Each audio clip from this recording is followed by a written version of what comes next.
If you're thinking about moving to Boise, Idaho, and Emmett is on your list of towns to check out, you need to know about its #1 problem. 775,000 people die on average by mosquitoes every year. And this isn't just a nuisance, it's something that the community deals with every single year.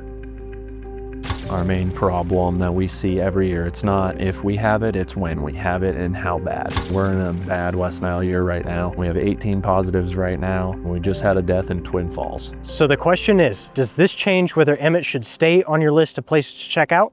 Let's find out. Okay, we'll just start with, tell us a little bit about yourself and what you kind of oversee here at the Mosquito Abatement District. Perfect. So I started mosquito control when I was in college in South Dakota. So we went on a field trip for one of my GIS classes, and we went out there and they basically showed the GIS program that I use here. And they're like, we're looking for summer. And I have a bachelor's in environmental science, a bachelor's in biology with an emphasis in wildlife. And then I have my arts and associates in science. So I started doing that for 2 summers and loved it. Loved the job, liked being outside, killing mosquitoes. It was in my field, kind of that science background. I like being outside.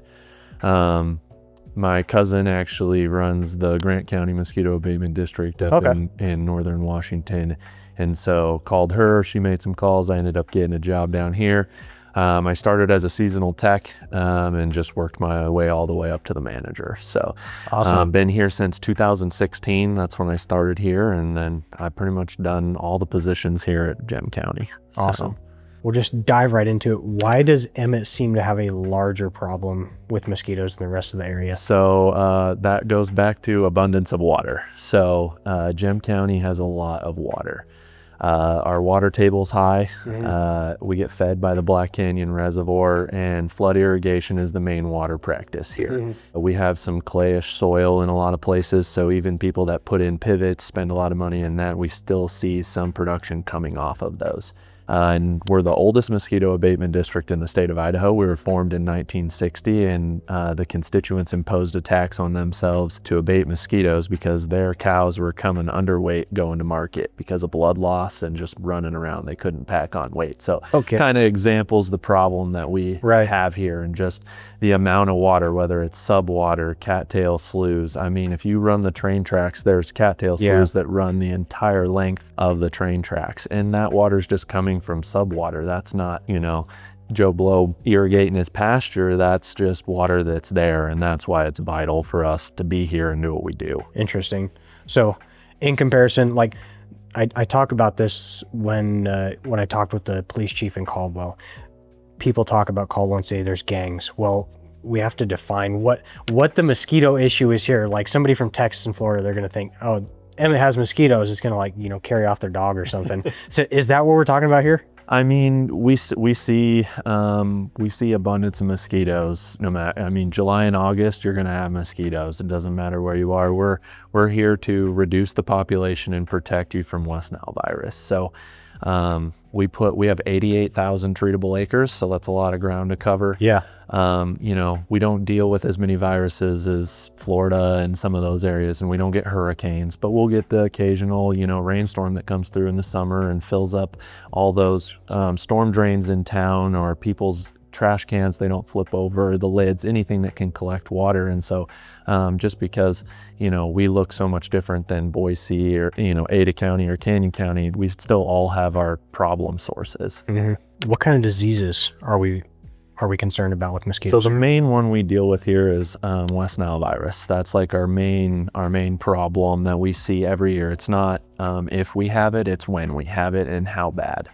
Sometimes we see it as early as beginning of July. Sometimes it holds out till the middle of August and then ramps up. It's just, that influx of birds coming in that are carrying it, and some years are way worse than others, and so when you're looking along this river corridor, we're a main flyway for migrating birds that are transmitting that virus and bringing it up here into the mosquitoes.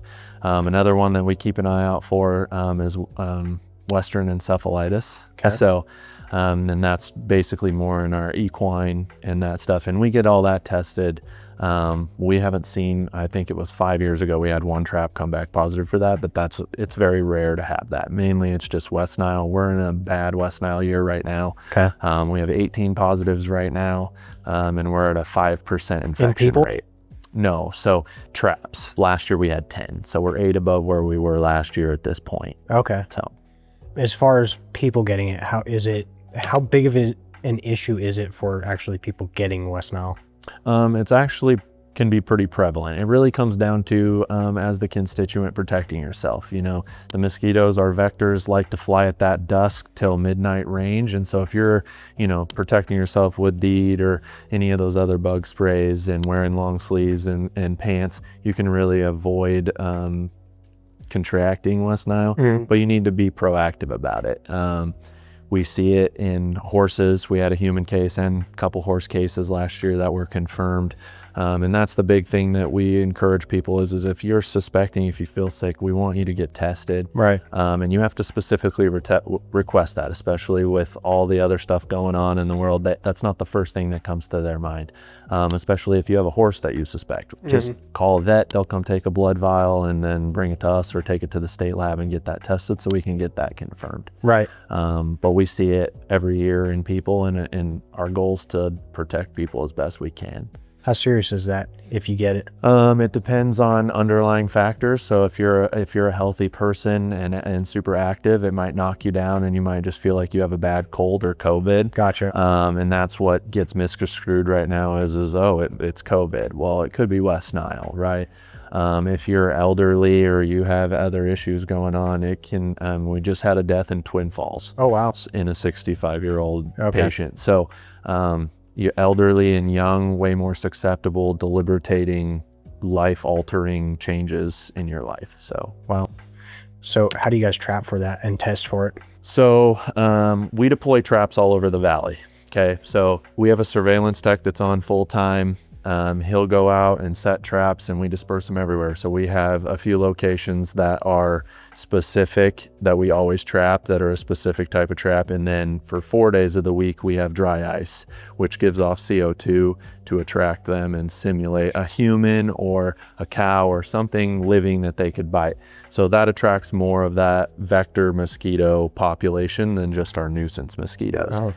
We speciate those out and then send them to the lab to get tested for West Nile virus. That's interesting. I didn't realize it was the CO2 that draws them in. Okay, so what happens if you do detect the West Nile virus? Do you change course with whatever treatment you're doing? Or? So yes and no. So we go off of our trap values. So every night we start fogging. So as soon as we start trapping and we have adult populations established and Culex mosquitoes, we'll start up our truck ULV fogging. And so those routes are always based on where we have the highest Culex numbers. Gotcha. So one thing that people are always like, you usually fog us on a Monday or usually fog us on a Tuesday. Well, sometimes, you know, that doesn't happen. You get skipped, not really skipped, but our operations, we have to target a different area because that's where our vector mosquito population is highest. Okay. We don't always wait for the results to come back because by that time it's too late. So we go off our trap counts to say, hey, you know, we had so and so many vectors here. That's where we need to target and get coverage there. Okay. So that we can hopefully stop that transmission of virus further. Right. Let's get in a little bit into the fogging. So how are you guys going about that? You're driving? Yeah, so we have a ULV truck that we get calibrated by one of our vendor reps so that we know we're putting out the correct amount. It's all GPS tracked, so everything they do, we can tell when the sprayer's on, how fast they were going, and what time they were there. That's all uploaded into a system and kept track of. They'll go out after dusk, so that way our pollinators are in bed and we're not putting them at risk. And they will, we will have a route drawn out for them, and they'll follow that route and complete that, and hopefully get those adult populations suppressed. Okay, that was actually one of my bigger questions. Another thing with that fogging, I've heard that you guys do aerial fogging as well. We do. So aerial fogging is kind of a last ditch thing, right? So when we see a high transmission like this, adult fogging by aerial airplane is one of the greatest effective tools we have, because it's like taking a giant Sharpie and covering the page versus a truck that's drawing a pencil line, right? You're getting that complete coverage. You're knocking the population flat on its back and allowing all of our larviciders to get caught up. Interesting. It's highly, some people love it, some people don't, but it's a really effective tool to protect the population. That's going to lead me into the next thing. I see a lot of people online saying that they don't like it. So can you tell us a little bit about what you're spraying, and then if there's any kind of downstream effects or consequences? People are concerned about health reasons from it. So this was one of the hotbed topics that's like going on right now. It's heavily discussed in our board meetings, stuff like that. It's a product that's really effective, right? And when you look at studies done, through our AMCA, which is the American Mosquito Control Association, and other mosquito abatement districts, when you're looking to combat a population that has high West Nile or prevent the spread of transmission of West Nile, an aerial adulticide with the product dibrome is one of the most go-to effective tools because of its high kill rate and its effectiveness, right? People will say, based on what you're looking at, that it can potentially cause human health risks and that kind of stuff. But at the rates that we're applying it, and we're going at 3/4 of an ounce per acre, that's less than a shot of whiskey, right? Per acre, studies show that it does not pose that much of a human risk. Are there maybe certain people who would maybe be more susceptible to it if they're allergic to it or some extent? It's hard to say what is affecting you that day, right? Like you have allergies. We have people that, will call in and say, hey, we were affected by your spray. We weren't even in the area that night. Gotcha. Right. And so, the weed department sprays, the neighbor sprays their own stuff, right? And it's not just us making applications. We're regulated by the EPA. We don't over apply. We always follow label laws. And so that's the greatest important. And we're running behind science-based evidence, and what we have is the most up-to-date articles and peer-reviewed articles that we can do. So we're operating within Idaho State Code and EPA regulations and the CDC. So do you guys notify people when you're going to be fogging in a certain area? We do. So we have our Facebook page. We have our website, so they can go to that. That's posted on our fogging routes. And we also have it on our phone machine. Those are the three main tools that we use. The easiest way to get the broad amount of people, from the old farmer that has a flip phone that can call in to everybody that's on social media or has internet access. Right? Because we don't want it to be a surprise. We want people to be aware of it, but our fogging applications don't have any residual effect. So, we pass by, 30 minutes is suspended in the air. It starts basically breaking down before it even hits the ground. So there's no residual effect in our fogging applications. So there's a lot of people who they have organic produce, whatever that might be. For people who really don't want that, is there a way that they can opt out of spraying in their area? So we have treatment exclusion forms that they can fill out. So in Idaho Code, I really urge people to read the Title 39, Chapter 28, and in that is mosquito abatement specific. In those codes and under Idaho Code, it allows you to create a opt-out or a treatment exclusion, right? There comes with some caveats to that. You have to maintain the standing water, control your adult mosquitoes on your property. You have to submit that plan to us. It has to be then reviewed by myself and the other management here, and then it's taken to our board of trustees, who then vote it at that next meeting. And then that becomes approved.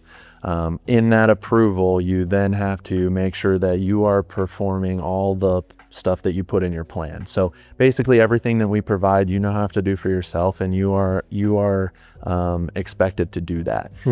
Also in that code, it says that we can come and inspect and make sure you're carrying out that plan, because your neighbor who is paying for the treatment and wants that is counting on them to enact their plan, since they don't want treatment. We do want to work with our constituents. So if you're planning on moving here and you want to be a registered organic, or you want to be a treatment exclusion, you need to go through the proper steps and follow Idaho Code and allow us to follow Idaho Code. we're not here to invade on your personal Right. property rights. We're here to make sure that you're doing what you need to do to keep your neighbors safe because you don't want our services. Does that make sense? Yeah, that makes a lot of sense. Come here, sit. Good girl, stay. Real quick, that number right there, that's my personal number. If you call it, you get me directly. No bait and switch, no runarounds, no click funnels, just me helping you figure out whether Emmett's gonna be the right fit for you. All right, back to the video. So have you guys noticed any changes? Obviously with more growth, we're kind of losing the farm fields obviously coming in. Do you notice any difference in the mosquitoes? I mean, it just comes down to, it changes the sites that they're in. Gotcha. Right? If you take that pasture out there that was a flood irrigated pasture, I had a ton of nuisance coming off of there, correct? You know? Yeah. Now it's 2 5-acre ranchettes. I have 2 stock tanks, dog watering bowls, Right. the kids swimming pool. They might still be flood irrigating it, right? Or they have sprinklers that they don't turn off in time. And so just because it became ranchettes or it became a subdivision, Gotcha. there's still sites that need to be produced or that will be producing. So you look at Ada County, you know, most of their stuff is storm drains and along the river there, right? And they have retention ponds and that kind of stuff, but their flood irrigation is minimal compared to what it is out here. Yeah. Right. It's massive out here for the flood irrigation. You know, and there's a lot of poor drainage here. That's part of the problem, and it's expensive to get ditch work done and stuff like that. And so just because a subdivision goes in doesn't mean that it reduces the population. It just changes what the population is producing. Gotcha. Right. So it changes our sites, and then, you know, we have to access 2 gates instead of 1 to do that property. So that's more time going from driveway to driveway, which increases my technician's time, and the more time I'm paying him and more driveways to go into, right, as far as fogging goes. So before I didn't have to, I just fogged past that because I didn't have access to a pasture. I don't fog pastures, but now I have 2 driveways that I have to pull in. And so it just increases and changes your cost and your light items. It doesn't always just get rid of the problem. Right. Say with climate change, are you guys anticipating mosquito problems to get worse, or? We'll notice a change. Mosquitoes are always migrating, right? The only thing that's keeping some of those Florida and Texas big animals, right, like the Aedes albopictus and those type of ones that carry other viruses that are even, you know, just as bad as West Nile, if not worse, is the weather, right? We have a harsh winter. If that winter starts moving north and we are warmer and warmer and we look like Arizona and California and stuff like that, we will continue to see the migration of those mosquitoes north.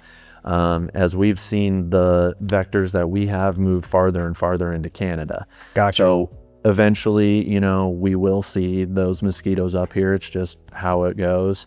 And trying to get those plans in place early so that when that does happen, we're kind of ready for it, right? Gotcha. One of the big problems down south is when that showed up, everybody was kind of scrambling on what to do, right? There's been some new technologies coming forward, you know, innovations, that you're touching one of these questions of, you know, wide area larvicide, where it basically mists a liquid BTI larva in the air and it sprays through the county by Buffalo wind turbine through like streets and stuff like that to get the dog watering bowls, the cups, the stuff in people's backyards that takes a significant amount of time for a technician to knock on the door, go through. You know, if they have a mean dog, then you can't go there if they're not home because they're not putting it away, right? And so all those add complications to what the job we're trying to do, and those are vector mosquitoes, so those are worse than that flooded pasture, right? Interesting. What's one of the biggest misconceptions that people have about mosquito abatement? So I think one of the biggest things that people come and say is that, you know, why don't we eradicate the mosquitoes, right? They think that we're here to eradicate them. You know, we're here to protect the public from West Nile and public health, and suppress the nuisance population.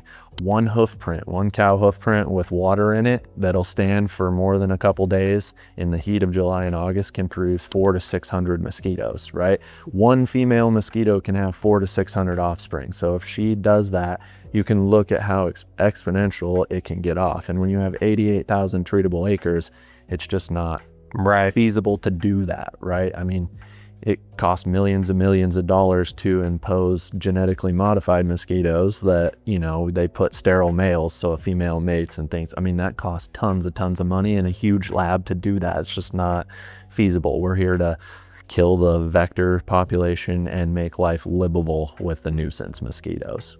Interesting. Another would be that we're building resistance in the mosquitoes. Gotcha. We rotate products every year.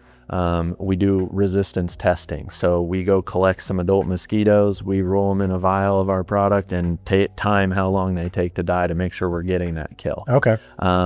We used to be a huge orchard community here and have lots of cherries. They sprayed malathion for years, right? Uncontrolled, right? It was whatever Farmer Joe wanted to dump in and kill them, right? So we have resistance to malathion. So we're not going to use malathion because we have resistance to it, and we test it every year and it comes back resistant. So we're not going to do that, right? It's also a harsher chemical that people throw out, and so we're not interested in doing that. We're not going to contribute to the problem or make that worse, and we're not going to pay for a product that's not effective, right? Mm-hmm. Also, the last one is violating people's property rights, right? We touched on it a little bit earlier. We just want to kill the mosquitoes. We don't care what you're doing at your residence. We're here to just take care of your mosquitoes and move on. We want to work with you against your, if you want to, we give out goldfish. That's why we have this super fancy fish tank back here. Yeah. We give out goldfish so that if you want a natural option to put in your stock tank rather than us treating it with a residual product that lasts a long time, even though it's labeled for it, they can come get a couple goldfish and put it in there, and that's free. Does that actually work? And it works great. Those little goldfish are mosquito killers, right? So they'll keep your stock tank clean, right? And they'll also kill all the larvae that come to do there. So that's been a great success for us because it cuts down on our technicians' workload and it controls mosquitoes, and especially vector mosquitoes, right? And so we just want to work with them. I mean, if you're happy and you want to take care of your whole place and control mosquitoes, that's less that I have to do. Yeah. You know what I mean? And I just want to make sure that, your neighbor is getting supported when you decide you want to be a treatment exclusion or you don't want our treatment. And that's just the main thing that I want to get across there. Cool. Are there any new things that you guys do? I mean, the goldfish seems like a pretty new thing that you're doing for mosquitoes. I mean, we're always looking at options that we can, give out goldfish to help control, if somebody's got a site, we've bought generic product, down at our local stores that you could buy if, they got a problem. Hey, I'm going to tip this over and then refill it, and if we're busy, we'll just be like, well, here, put this in it when you do it, gotcha, and then we can mark it in our system, or systems, things like that, so that we are allowing them to help control on their thing while also they're helping us. We have a drone, so we make aerial applications with granule larvicide. So the biggest thing we do here, and our largest part of our budget consumption, is larviciding. So our technicians go out on ATV every day and check standing water all over the valley, right? We have it divvied up. They go out, they have a map that they follow with all the fields, all the sites, all the stock tanks, years of accumulation of this. And we want to make sure that we're getting those sites covered, and we spend hundreds of thousands of dollars on larvicide and the crew to go do that. And we kill way more mosquitoes larviciding than we do adulticiding. Right. That's why I said earlier on, adulticiding is our last ditch effort, because it's way easier to go to that field and kill 2 million mosquitoes than wait until they're flying and they have to be suspended in the air and run into our fog to die, right? So it's way easier to go track them down in the water when they can't move as fast. Right. Yeah, absolutely. That makes more sense. If you have anything else you want to throw in there. I also have a kind of a bar graph here that we can zoom in on. Here you can kind of show, this is 2017, 18, and 19. Gotcha. But what I really wanted to highlight in this graph that shows really well is if you look at Mill Road Trap from 17, 18, 19, you see a giant spike there, right? So that giant spike in that 2018 year, that crew was deciding to sleep instead of treat the fields, right? And so that trap was enormously high, and this is even with fogging operations and stuff like that going on. We eventually caught them, but by then the damage had been done, right? You're controlling, populations of mosquitoes that are on an exponential growth. It's really hard. They fly 2 to 5 miles average. That's a broad area that they can get and start creating problems. The next year I had an excellent crew, and look at the reduction. We went from 10,000 down to 1,800. Yeah, that's and pretty so good. you can see that, you know, this is still with some treatment, what that number would be if we didn't exist. Right. I mean, if you talk to people that lived here before mosquito abatement, it was pretty unbearable. Yeah. So from looking at that, would you say that like if somebody wants to be here and they don't want to deal with the mosquitoes, or that there is certain areas where there's less mosquitoes, obviously, unless they go live in? Yeah, and so if they love our town, like we have a great community here, we really do. If they're set on living in Gem County, call us. You know, we've had people call us and be like, we're looking at 2 houses, one's in this location, one's in this location. We're like, well, you're gonna have a lot of mosquitoes here, you're gonna have less mosquitoes here. Interesting. Right? You know, people come down here and they're like, look at all this beautiful farmland, my view is amazing. Well, you're nestled in between 2 hay fields, 2 cow fields, and a cattail slough that's along the river back there, or along the train tracks. And then they're calling us like the mosquitoes are absolutely horrible, we wouldn't have moved here if we'd have known how bad they were. And it's like, we don't have a lot of access on hay fields a lot of time. I treat them with the drone, but I could spend my entire budget on larvicide products and still not get all the acreage covered. So you really have to pick and make sure that you're getting that vector population controlled and then suppress those nuisance, right? And so July and August, if you're living out here in the country, you're gonna have mosquitoes. I mean, we're just trying to do the best we can with what we got. Yeah. You know, the closer you get to town, the better it gets, because there's less large sites and more smaller sites that are easily controlled or stopped, right? Like the dog bowl that there's no dog anymore, dump it over, or the kiddie pool you went on vacation and now it's just a giant trap of West Nile because it's producing thousands and thousands of mosquitoes, right? And so our biggest thing is call us, talk to us, and communicate. Hey, I'm looking at this area. You know, what I want to avoid is you moving here and being angry at us, right? And we'll tell you what you need to do or how to avoid it. You know, not irrigating your lawn as much, keeping your grass short, stuff that you can do to avoid the attractiveness of your place, right? Things to make life more livable and suitable. That's awesome. In Gem County. So, and then, you know, just make sure you reviewed the Idaho code for mosquito abatement districts, because that's important to understand. Yeah, absolutely. I appreciate that. Awesome. You know what you're talking about. You absolutely do.